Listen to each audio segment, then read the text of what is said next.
It's Alison Gingras, and I am bringing another excerpt from my book, Encountering Signs of Faith, My Unexpected Journey with Sacramentals, the Saints, and the Abundant Grace of God, out from Ave Maria Press. We are on chapter 4, and chapter 4 has to do with prayer. The title is called A Little Prayer Never Hurts, and in this chapter I talk about Saint Therese of Lisieux, prayer cards, and my first foray into praying a novena. A novena is a 9-day prayer. I prayed it when I was 15 years old. I think it was the first time I prayed it. I still have the card right here, which I tell the story. Saint Therese, it's this plastic laminated card with a 5-day novena. I don't understand it either. Why would you call them 9 days? And then the one that you do has 5 days. But I always tease that the Lord knew about my little ADD brain for the first novena needed to be quicker than 9 days. And it's a very powerful story that I share in the book, but that's not what I'm going to read today. Encountering Signs of Faith is, of course, about the Catholic faith, about devotions and sacramentals. But at the heart, at the core of the book, is a beautiful adoption story. It's the adoption story of our daughter, Faithy, from China, who is profoundly deaf. Her story from beginning to end was just filled with God moments, Godcidences, as I like to call them. People think of them as coincidences, but for me, I know it's God working in the situation. And her story was just chock full of them, like I said, from end to end. And I journaled each and every one of them, which became the majority of the book. And there is some really mystical, amazing moments where the Lord really just broke into the moment, because some of them were really difficult. We were matched with Faith in April, and we were told 6 to 8 weeks, and we would be in China bringing home our little girl. It would be many, many months later. So in November, we actually got to travel. So I think that I'm not good at math, but that's a really long time.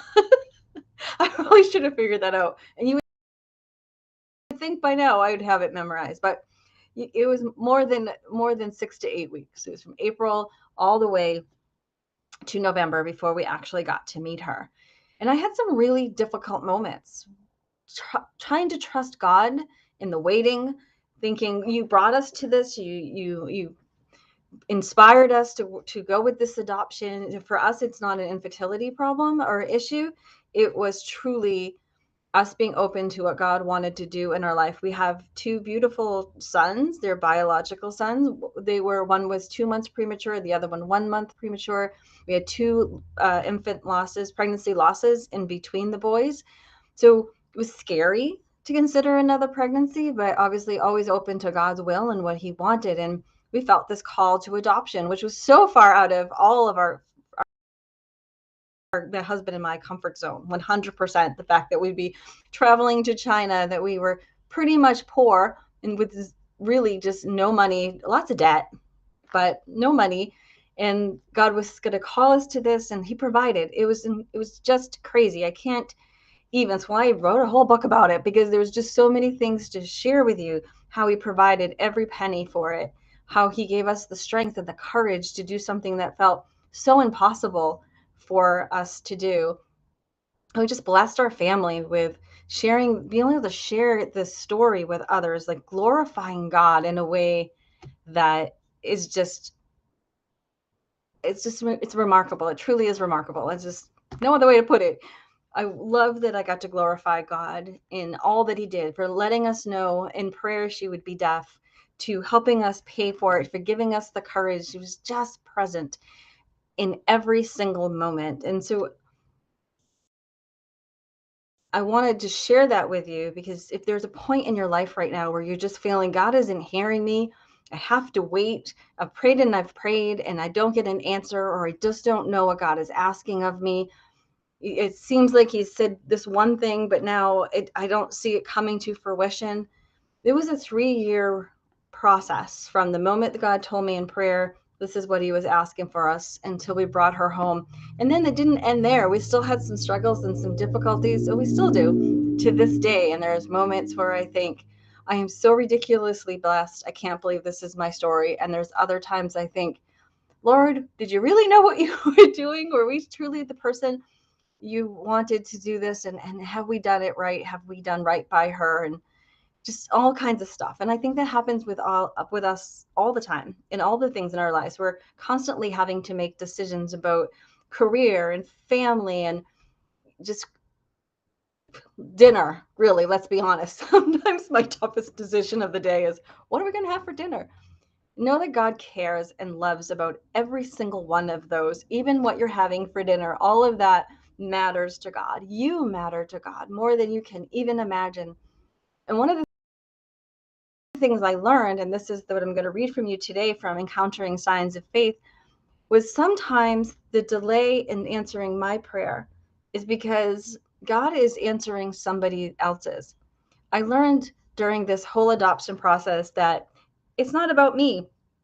I'd like it to be about me. I even have a pillow that says it's all about me, but it's not.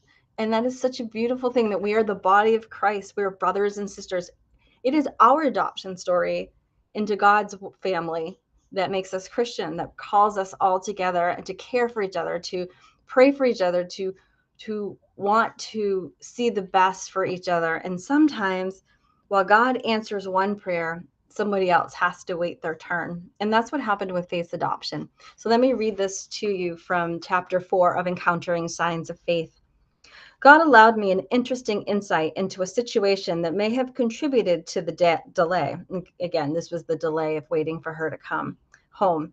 During the wait, I went to adoration often. One day, I sat pouring my heart out to God, agonizing over the nearly 6-month delay. Oh, that's how long it took. 6 months. The 6-month delay between when we received Faithy's photo and when we were allowed to travel to bring her home. In my heart, I felt a gentle whisper as I sat there in adoration. This adoption is not only about you. Her foster family needs more time. Be patient and trust in me. Funny, until that moment, I hadn't given her foster family a single thought. How easy it is to dehumanize situations when we're focused single-mindedly on what we want out of the situation. Just a little background, Faith was in this foster home for 3 years before she came to be part of our home. She spent 10 months, roughly, they believe, in her birth home, and then she was abandoned in a hospital parking lot. And there she went to foster care instead of an orphanage because of her being profoundly deaf. So she was with this foster family for 3 years. And she's so darn adorable. I'm sure it was very difficult. I'm sure they fell madly in love with her, and it was very difficult. But here, I'll continue with what the Lord taught me in that moment. Again, reading from Encountering Signs of Faith. The adoption paperwork we received from Faithy's home study from her foster care in China indicated that she was very attached to her foster father. It listed many examples of what appeared to be a very close bond between them, including him allowing her to use his cell phone, which we later learned she was very much attached to cell phones. And when she got her own, I've never seen somebody smile so wide in my life. It took a very long time, though, for us to allow her to have her own phone. But anyway, she'd been attached to them since she was 3.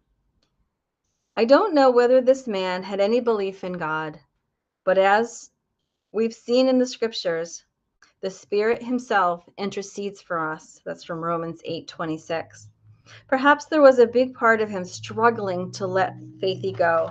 And so God, in his loving kindness, allowed her to stay just a little bit longer while this man prepared his heart to say goodbye. I think about them often, especially him.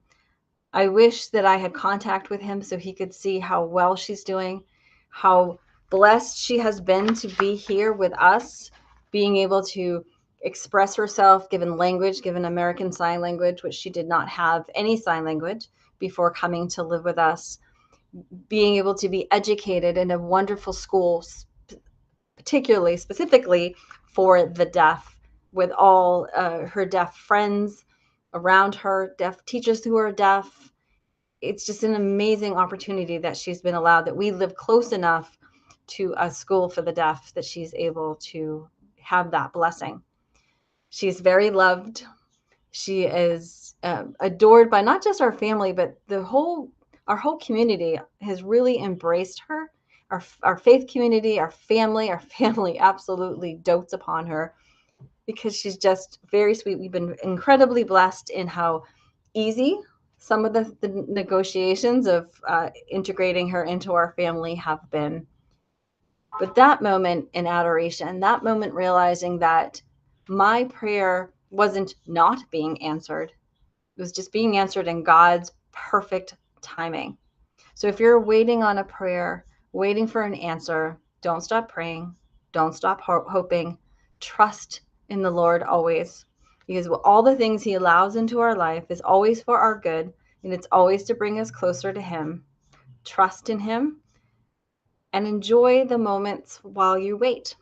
That's also in the book, but I'll let you read it to see how we passed the time and made use of the time the Lord had given us in the wait instead of being despaired by it. You have been listening. I do a podcast, and I just realized I went into my closing for my podcast. I've been reading from Encountering Signs of Faith, My Unexpected Journey with the Sacramentals, the Saints, and the Abundant Grace of God. This is out now from Ave Maria Press. God bless.